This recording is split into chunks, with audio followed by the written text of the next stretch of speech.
we are back one more time. Episode 243 of... The Horror Guys! Yay! I'm Kevin. I'm Brian. And we're going to talk about some horror movies. 4 movies and a short, as always. We liked some this week, and we didn't like some so much. That's pretty typical. It's typical, yeah. We're going to talk about some movies in a short, eh? Well, what do we got? Well, we got some new stuff. Newish. Mostly newish. Yeah. Insidious, The Red Door, which was out this year. That sounds scary. And The Blackening, which was a comedy horror from last year. That sounds scary. A short film, which is a brand new one. Candyland, 2 words. That doesn't sound scary. 2023. The game is all one word. Yes. The movie is 2 Candy words. Space Land, yes. Yeah. And Viking Wolf from 2023. An international film. Very cool. Werewolf one. All right, and those are the ones we're going to talk about here today. If you want to join up on our mailing list, our free weekly email list with 1 email a week and no spam, go over to horrorbulletin.com and sign up with your email. And if you do, you'll be able to read the reviews of all of those, plus Count Dracula from 1970 with Christopher Lee. I think of all the Dracula movies, this is probably the closest to the book. Yeah, I think so. But that's unfortunate. That's too. For better or for worse. If you've read the book, the movie's kind of dull. You know exactly where it's going. And it's not a lively movie. Yeah. But it's not a lively movie. No, it's not. And we also saw The Collection, which was a 2012 sequel to The Collector. We kind of hated The Collector. And we liked The Collection way better. The sequel is better than the original, yes. Yeah, that's a rarity. But anyway, yeah. Yep, go over to horrorbulletin.com and read those 2 extra reviews. Or go to horrorguys.com every day where we have 5 reviews a week on there, 4 movies and a short, same as the podcast. Diggity. You can also go to horrorguysshop.com and pick up some of our many books, including Horror Bulletin Monthly, which is our monthly compilation of all the reviews we do every month. Usually 30 to 31 reviews. August will be coming out soon. All the movies, all the shorts. Actually, it's the September issue, which contains August's reviews, is coming up within a few days. Okay, technically you're right. Technically. September issue has August movies. Yeah, it's kind of... I keep calling it the other way. Kind of backwards like that. Yeah. All right, so anyway, what do we got first? Insidious, The Red Door. Directed by Patrick Wilson. Written by Lee Winnell and Scott Teems. Stars Ty Simpkins, Patrick Wilson, and Rose Byrne. Hour 47 minutes. Trailer in the show notes. Spoiler free. This is a years later sequel to the first movie. So if you haven't seen 2, 3, 4, 5, 9, 12, whatever there are, if you've seen the first one, you're good. This one has little Dalton, grown up and headed to college. It was kind of interesting seeing all the same actors of the first movie in the same role years later. And it's about the right number of years, too. Yeah, it has been 10 years. Yeah. The parents and the little brother Foster, as well as Dalton, are all the same actors. But we thought it was kind of dull and slow-moving, low on action, and low on thrills until just a little bit of payoff right at the end. It gets there, but it's a bit of a slog. And I think I dozed off for a minute or 2 in the middle of it. It was sloggy. I didn't doze off, but yeah, it was sloggy. Yeah. Yeah. Did not. It kind of bogs down and churns for a while. I liked the first one fine. It was okay. It was okay. Yeah, it's not the greatest. It's all right. That's the one with the red lipstick face demon, right? Yeah, I think so. Yeah. Yeah. And The Further. Yeah. Lots of hypnosis and astral projection stuff. Not the underside, like the upside down, you things. mean? The upside down. Yeah.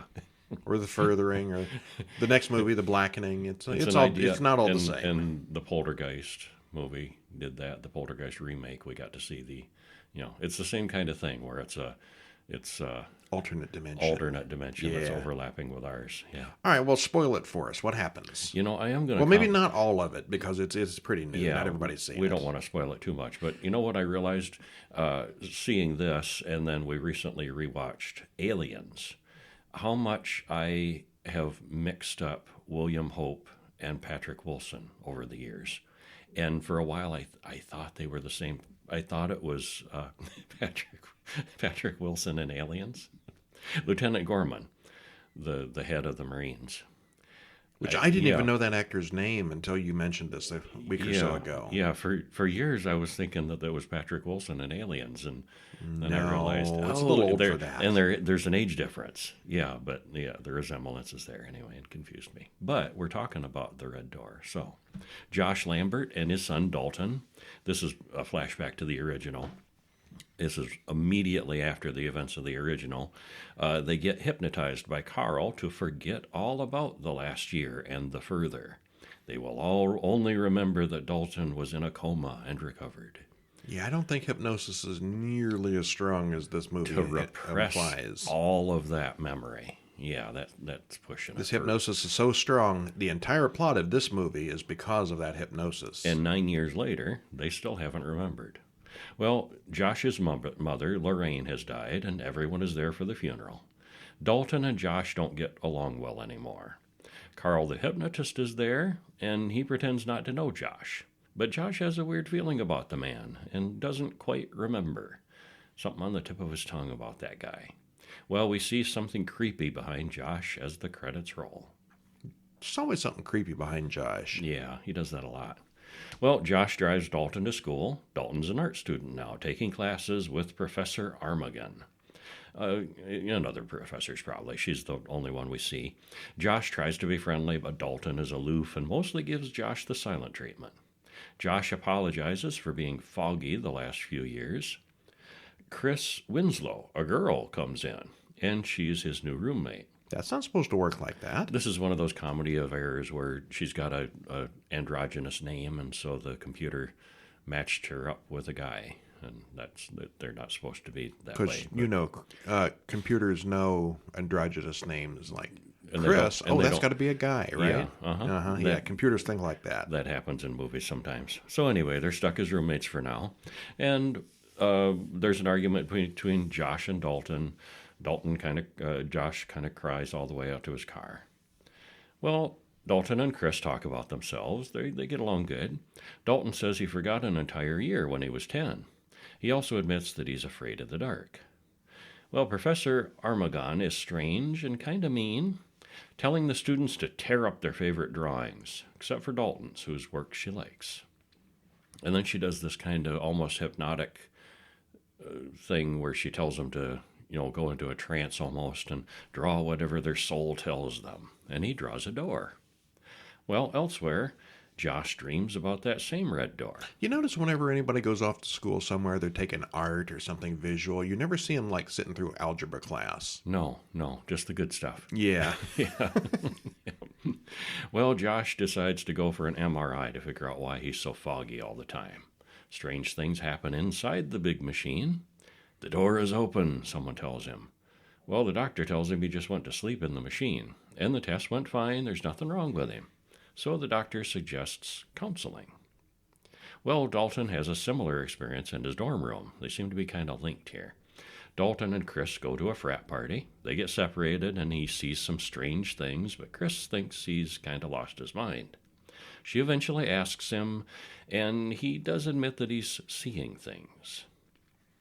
Well, meanwhile, Josh is seeing things too. He sets up a memory game that the doctor suggested, and a man breaks through the window and chases him upstairs, a man who's not really there, and he ends up finding a box of old photos. I'm bored with this description even as you read it.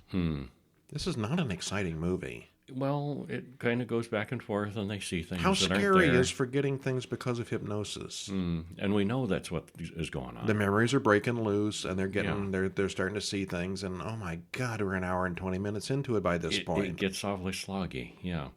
Should we stop there, though? I would. Don't wanna, yeah, well, I'm about to start snoring. Stall. It gets some kind of interesting things at the end.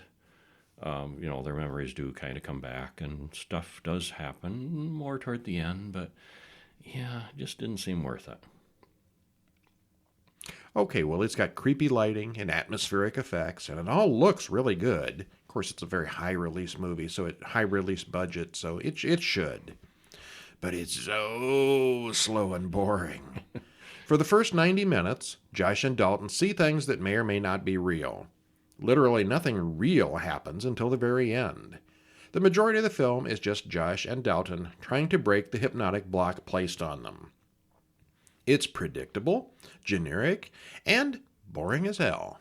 We don't give it a thumbs up. I give this one a real thumbs down. Yeah. This is my least favorite movie of the week. Oh, of these four that we're going to discuss, yeah. You didn't me like too. Count Dracula. I liked Count Dracula Yeah, less. it was boring too, but I thought that was less entertaining than this, but of these four, yeah. if you haven't read if you haven't read the original Dracula book, Count Dracula is not bad. You might find it more You just thought it was interesting. boring because you'd read the book. Yeah, uh-huh. Yeah, this one just sucks. All right, Let's then. go on to something better then. Much better, yes. The Blackening from 2022, directed by Tim Story, written by Tracy Oliver and Dwayne Perkins, stars Grace Byers, Jermaine Fowler, and Melvin Gregg. Hour and 37 minutes. Trailer in the show notes.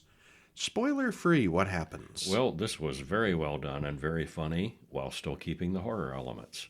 And it touches on a lot of horror tropes, many of them relating to people of color, and pokes fun at them very effectively. It's a good script and a skilled cast, and we both liked it a lot more than we expected to. Yeah, this is really good. Yeah, very entertaining. I don't have a specific list of horror comedies, but this might be one of the better ones this year. Oh, for sure. Yeah, it's really excellent. All right, again, this one's new, so I'm not going to read the entire thing. With all of these, if you want the full spoilery review, go to horrorguys.com and type it in the search box, and you can read every bit of it right to the end. But we're not going to kill it for you here. Well, Sean and Morgan are two black people in a cabin in the woods. There's something creeping around outside. Doors are opening and closing all by themselves, and Morgan talks about horror movies. He shows her a cool game room with a board game in the center called The Blackening. It's the most racist board game ever. It certainly is. Morgan is a little curious about the rules, so she draws a trivia card, and they both laugh about black people always dying first in horror movies. Even the movie poster for this, it's "We can't all die first." Yep. Well, they look at each other strangely, and the door closes behind them as the board game laughs. Yes, they prove the rule. The black people died first. Credits roll. Okay, well, Morgan has invited her friends to the cabin for a Juneteenth reunion, and all 8 of them are coming. It's been 10 years, and they all need some fun. Dwayne is thrilled to see everyone except Namadi for some reason. Clifton and Shanika run into each other at a convenience store, and they argue Android versus iPhone. Well, that's, iPhone. The whole group arrives at the house, and Ranger B. White is there giving King... B. White, huh? Ranger B. White, yeah. That's his name tag. Yeah. He's the only white guy in the movie, too. He's there giving King a hard time. No, he's not. There's the convenience store guys. Oh, well, okay. Yeah. Well, he's giving King a hard time about being at this cabin, because he doesn't look like he belongs there. They show that they have legally rented the place, and the ranger leaves. They joke that Allison has a white father, so she's like the painting of a zebra on the wall. Yeah, not quite. King makes the sugariest Kool-Aid, strong with vodka. Yeah, that's something. I mean, Yeah, he just that's dumps really, it in. that's something. It's like half vodka, half Kool-Aid, and Half sugar. And half sugar. Yeah. Lisa tells him diabetes is the blackest thing ever. He then makes fun of Namadi, who never really changes. King, on the other hand, has changed. He doesn't carry a gun anymore, and he's settled down all married and stuff.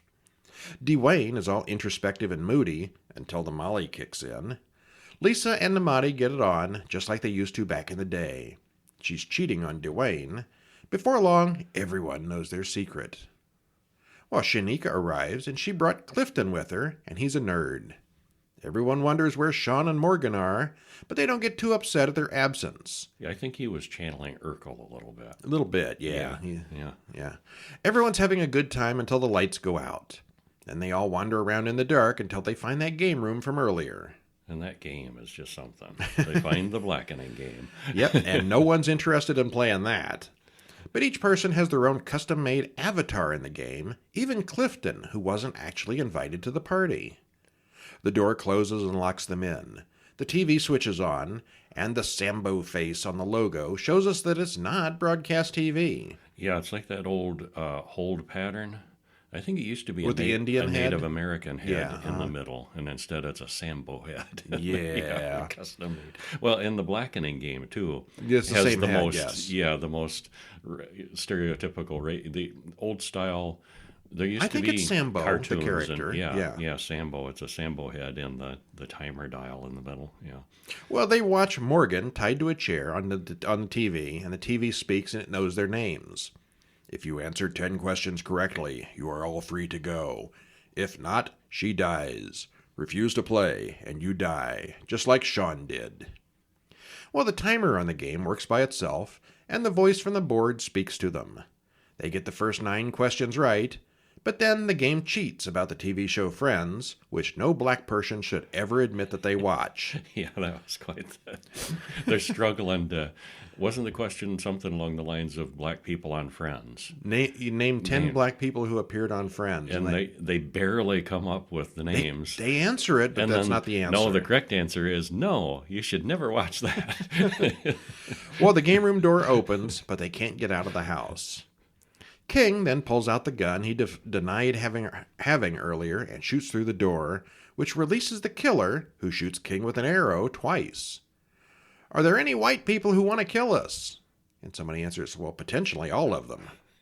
Well, they all get locked back in the game room with the game, and they're told to sacrifice the blackest among them. They argue about who's the blackest.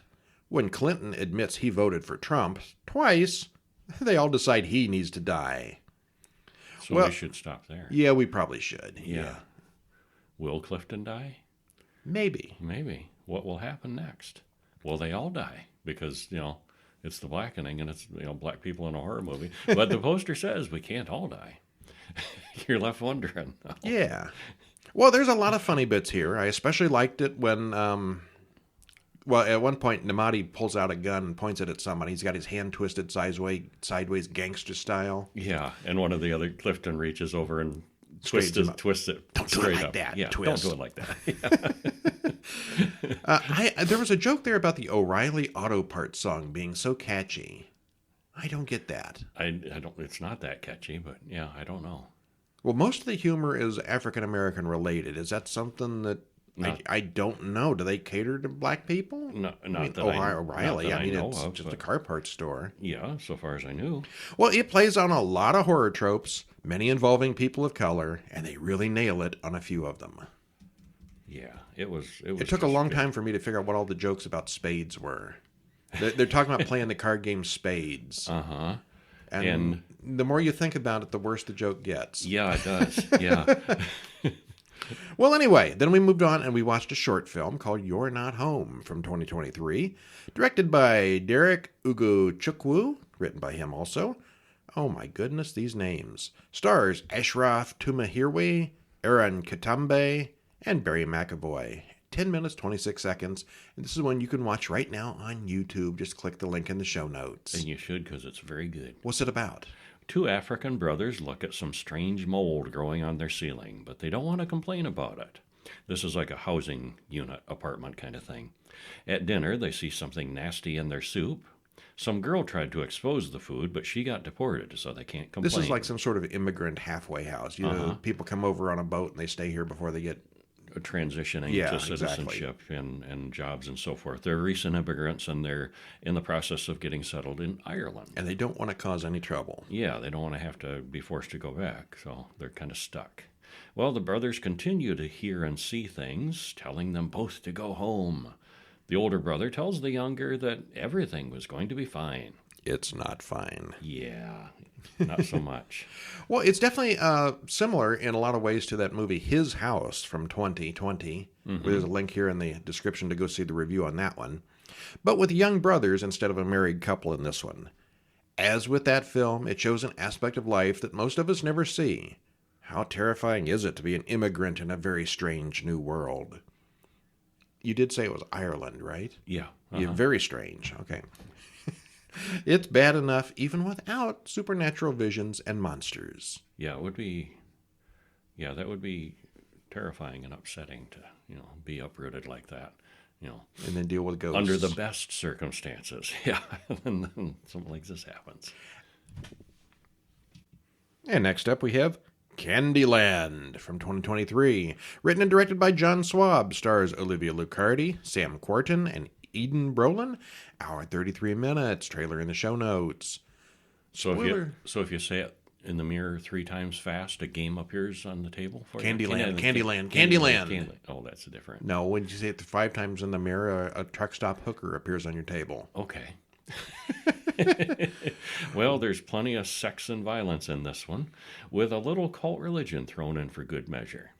And it doesn't make working at as a sex worker at a truck stop look very much fun, really. It doesn't. It was interesting to see how that works. There's like rules and how it's done, and it wasn't quite what we expected, but we liked it a lot. Well, if you read the description on the website or whatever, it talks about a girl trying to escape a cult and the cult doesn't leave her or something like that. And you're expecting something like, she escapes and the cultists come after her viciously and violently, and that's not it at all. No. Well, in 1996, a man and a woman have sex in a truck. She gets out and walks through the truck stop parking lot as credits roll. She appears to make regular rounds among the different truck drivers, and this truck stop seems to get a lot of action. She even sets up customers with her CB call. They call the place Candyland. Okay, so there we go. Yeah. There are several working girls and one working guy who all talk about their customers in the parking lot. And by working girls, we mean the oldest profession. Yep, and the guy is too. Yep. A van load of religious people stop and begin proselytizing, and Theo says he'll show them all the way to the kingdom of heaven. And he prays over them and then leaves. One of the girls, Sadie, soon finds a pamphlet from the group in her room, and she reads it.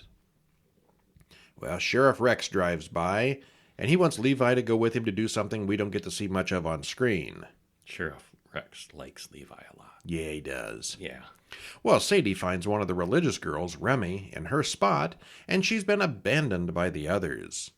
Riley, another of the hookers, finds a dead man in the restroom, so they call in Sheriff Rex. There's lots of blood in there, but a lot of it is Riley's, who's having her period. Rex tells Nora that they have no idea who killed the man, or even who he was. They plan to take him to the morgue and just bury him in a few days. Apparently this sort of thing is not too unusual, and they try to keep the fuss to a minimum. Yeah, Rex is, he's not their pimp, but he's definitely covering for them. Oh, he's in on it. He's fully in on it, fully on board, and yeah, he takes care of things. As long as he gets his samples. Keeps things quiet. Well, as long as Levi keeps liking him, and yeah. Remy spends the night in Sadie's room. She's been abandoned by the cult.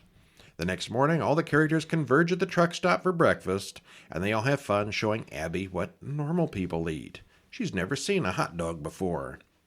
Remy is confused by the prostitutes' lifestyles, but she says she can never go home, so she's probably going to join them. Mm-hmm. That evening, Nora invites Remy inside for tea. Nora talks about how all her girls are really good kids. We have a rule. You stay, you work. If you stay, we'll take care of you. You want to stay with us for a while? Well, Remy's never been kissed before, so Nora fixes that. The next morning, all the hookers explain how everything works to Remy. The sheriff turns a blind eye to all of their work. Mm-hmm. Nora has lined up a gentle customer for Remy, and he'll be her first. Outside, Levi picks up a guy who wants to go to the back where it's more private. This goes badly for Levi, who is knocked out and raped. Then it goes worse for the other guy when Levi turns around and beats him to death with a pipe. Awkward. Well, there's a knock at the door, and Remy opens it. It's a priest, Father Philip. Or at least someone role-playing as a priest. We're not quite sure. Yeah, I kind of wondered about that, if he really was.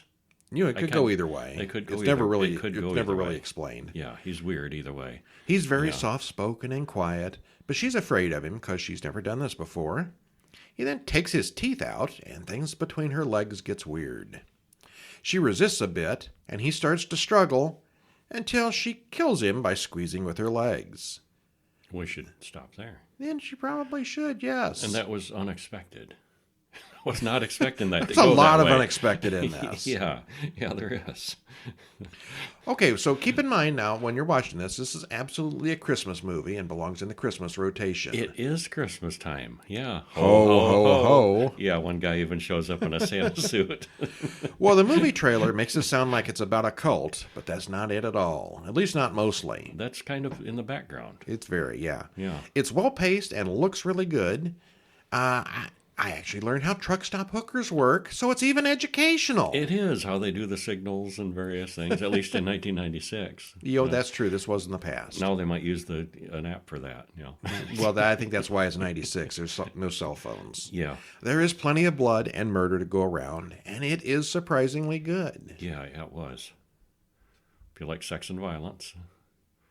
If you're looking for comedy, The Blackening is the best this week. If you're looking for straight horror, I would say Candyland is the best this week. Yeah, I think so. Viking Wolf is up next from 2022, directed by Stig Svensson, written by Espen Auken and Stig Svensson, stars Liv Mjolnir, Rhiannon Mueller-Osborne, and Arthur Hakalati. Guess where this is from? And as you can tell, this is a Norwegian film. It wasn't English, though. Yes. Yeah. Dubbed, most likely. Yeah. Hour and 37 minutes. Spoiler-free. It starts out with the Vikings and quickly hops to modern Norway, where a story with lots of similarities to Jaws unfolds. Yeah, we noticed that about halfway through. If you made an outline of the movie Jaws and changed the names and the shark to a wolf, you'd have the same movie, only a werewolf. Yeah. It was quite good, with lots of creature action, good acting, and a script that was entertaining. Okay, so spoil some of it for us. Well, we start out in 1050, when the Vikings brought 20 ships to pillage Normandy, and after they did, they found a wolf cub left behind a locked door, so they took it with them. Well, none of the Vikings returned home. And then credits roll. Oops. Yeah. 1,000 years later in modern Norway, Thale tries to sneak beer out of the house to her boyfriend Jonas. Arthur wants her to call him Dad, but she won't do it. Thale admits to her friend that her mom is a cop and she killed someone at their old home. The kids tease Thale about being a murderer, but she's heard it all before. Well, night falls, and one young couple is attacked and dragged through the woods as Thale watches, and a wolf howls in the distance. So she's traumatized, and the mayor's daughter is missing, and the boy is in shock. Liv comes to the police call. She's on duty. That's mom, cop mom, and Thale tells her what happened. Liv finds a big claw embedded in a tree. Well, after questioning everyone, Liv and Thale talk about her dead father. Layla's still bitter. Liv wants the police force to go out hunting for wolves, but the chief says they have more important leads to follow up on. Well, they eventually find Ellen's body, and it's a clawed-up mess. She's dead. The coroner thinks this doesn't look right as a wolf attack. So Thale goes back to the scene of the attack and hears someone calling her name. At the university, where they've called for help, the police, the professor sends William, an animal expert who's a veterinarian scientist, to help and identify our wolf, as the professor calls it. So this is the young expert who's going to come to town. Yeah. Yeah. Well, that night, a man breaks into the morgue and looks at Ellen's body. The next day, the same one-armed man, Lars, comes to the police. He's the predator hunter. He doesn't have a boat, but he's Clint. He's the hunter, yeah. He tells Liv that they're looking for a lycanthrope. He's been hunting these things for his entire life. He calls it a werewolf, and Liv thinks he's a lunatic. The bloodline must be broken, he insists, and he also shows her a box of silver bullets, and he gives her one. Well, Thale, the girl, has a wound on her shoulder that no one's really mentioned before. She tells Liv that it's fine, but she starts feeling ill in the morning. Her hearing starts getting hypersensitive, and she freaks out in class. She gets several visions of Ellen, who blames her for her death. Yeah, and that's a good place to stop. It is. So we've got the police sheriff, we've got the college professor expert, and we've got the grizzled old hunter, and they're going to go out on their boat, and they're going to need a bigger boat. They're going to need a bigger boat. Except there's no boat in this one, but yeah, it's Jaws with a werewolf covering. Uh-huh. And the cop who's, gradually begins to realize what's going on, and there's real similarities. And it's a coming-of-age werewolf story, too. Yes, it is. All right, so anyway, it's straight from Jaws. We get it. Okay. The werewolf visuals don't show up really much till later in the film, but they're pretty decent, okay. They're mostly CGI, but mostly okay. It's not the best you've seen. But the movie itself overall is good. Yeah, there aren't any great surprises here, but seeing a werewolf movie shot in Norway was kind of interesting and makes this different enough to be worth a watch. If you're not a Norway expert, this is going to seem like a very alien kind of place. It's pretty cool. Yeah. There were a lot of attacks in this film. I mean, there's like 100 dead people by the time it's over. Yeah. Did none of them get bitten and survive? And we do see people flee in these various scenes. Yeah. So You know what happens if a werewolf scratches you or bites you? yeah, because Thale gets infected. Yeah. Yeah. Was Liv injured at the bite at the end? Did she or didn't she shoot the werewolf? We have many unanswered questions. Which kind of made it cool, too. Yeah. It didn't completely answer everything, but yeah. Was the bloodline severed? Yeah, probably not. All right, and that's all the stuff we're going to talk about this week. Don't forget to go over to horrorbulletin.com, sign up, and read Count Dracula from 1970, starring Christopher Lee. Does not have Peter Cushing in it. Christopher Lee and Herbert Lom, Klaus Kinski, and Maria Rohn. And it follows the book very closely. Yeah, it does. We also watched The Collection that had Josh Stewart, Emma Fitzpatrick, and Christopher McDonald in it. And it's a sequel to The Collector from 2009. You know, the serial killer who puts traps everywhere. The same guy that was the main guy in the first one. He was a survivor boy at the end, and he's in this. Sort of a survivor boy. He got captured at the end of that one. Yeah, yeah. Didn't look like he was going to survive. Well, he was the collected. He was... Yeah. Yeah. All right, well, that's it for this week. Next week, we're going to talk about some sequels, some numbered movies. We've been watching lots of sequels. We've got the Last Voyage of the Demeter, which was we both liked. Mm-hmm. We did both like it, right? We did both like it. Okay, yeah, okay. Yeah. And I think there's something else new from this year on there. Mm-hmm. I can't remember what. It'll be a surprise. It will be a surprise to all of us. But I think September is for sequels. Sequel month. We're going to watch a whole bunch of movies that have numbers at the end of their names. And there's a lot of them out there. Oh, there's thousands, probably. Yeah. Yeah, we have been somewhat negligent. We watched the first movie of pretty much everything already. Now we're going to start getting a little caught up with some of those part 9s. Yeah, so many of these franchises go up into Friday the 13th. They go on forever. I think 13. Halloween has 13. Hellraiser's at 10 or 11. I don't know. Amityville is just insane. Amityville, that's ridiculous. There's like 60 stopped of doing them. Numbers. Yeah. Here's some homework for you for next week. Go to Tubi and type in the word Amityville. You are not going to believe what you see there. What is it, about 35 that are just on Tubi? They have at least 30 of them, yeah. The Amityville Outhouse, Amityville, what was it, Haunted Bloody Toilet or something? Yeah, I think something so. like that. Yeah. Some crazy stuff from Amityville. Anything you can imagine, they have stretched out on the Amityville. Yeah, the original house and story is all copyrighted, so they can't use that. But Amityville is the name of the town. Amityville's just a town. You can name anything the Amityville. This is the Amityville podcast, if we wanted to. Yeah. Okay, so we'll talk to you next week when we'll have a whole bunch of sequels and stuff. I'm Brian. And I'm Kevin. See you next week. See ya.